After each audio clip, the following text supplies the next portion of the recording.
Hey guys, how you doing? What did I say here? Day 3, of course, at Bit Basel, and I'm here with Natasha from Schwartz Schreiber. What an incredible person that we have here today, making sure that all these artists are protected and have actual guidance in their industry. Natasha, pleasure for coming here to Bit Basel. Thank you very much. Please tell us a little about what brought you here to Bit Basel. Well, I was here because there's some amazing panels here today, and specifically I wanted to see the one on AI and the impact on creators and how they can navigate it. It's essential to our industry and our job to be up to date on Absolutely. the latest. Look at that. She came out to her favorite panel, of course, for the AI, making contents are protected. So what do you see your role as imperative when you're first dealing with a content creator and artist? What do you think the first thing that they should take care of to protect themselves is in this field? They need to make sure that they are, have ownership. I think that's like the biggest thing is ownership, making sure that, when you create something, you're protecting your rights, making sure, especially in the music space, you put something out into the world, you want to make sure that if you have collaborators, that you have the right to use the parts that are, incorporated into the piece that you're making. I think that that's the one thing to make sure that you have is ownership and the right to use the pieces of the work that you're using. Absolutely.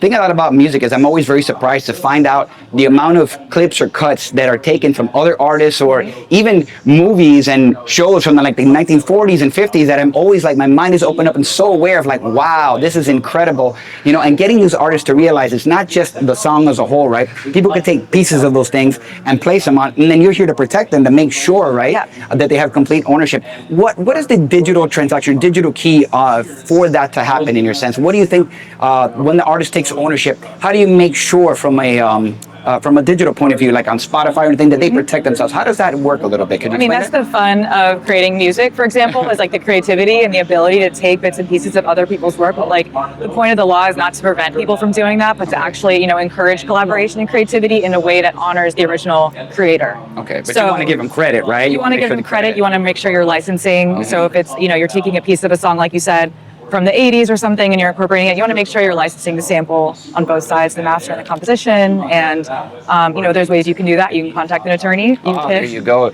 There's ways to do it online. There's third parties that can help you. But you just want to make sure that, like we discussed, that ownership perspective and just making sure you have the rights to do what you're doing. Absolutely. And you guys, for all the help and all the support you're going to need, you're going to have to contact Natasha here at Schwartz Schreiber. Very important. But one question, if you could define Bit Basel in one word, what would it be?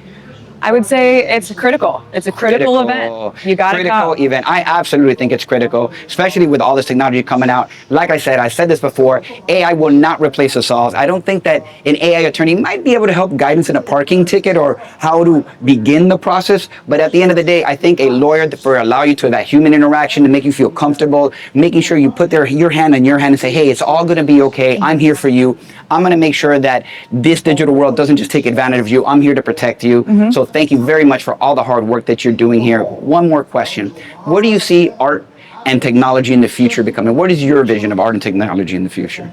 I think, there's always going to be room for the physical medium and being, important. Art Basel is about the art. But I think the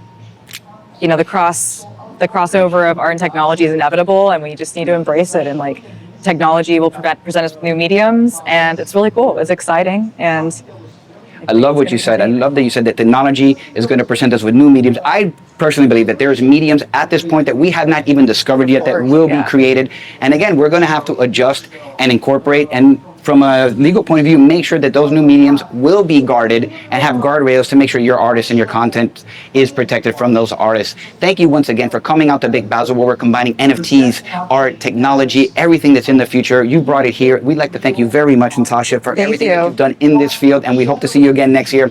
Guys, Natasha, remember, from Schwartz Schreiber, and we'll see you, of course, on the next one, guys. Bit Basel 2025. Let's go, baby.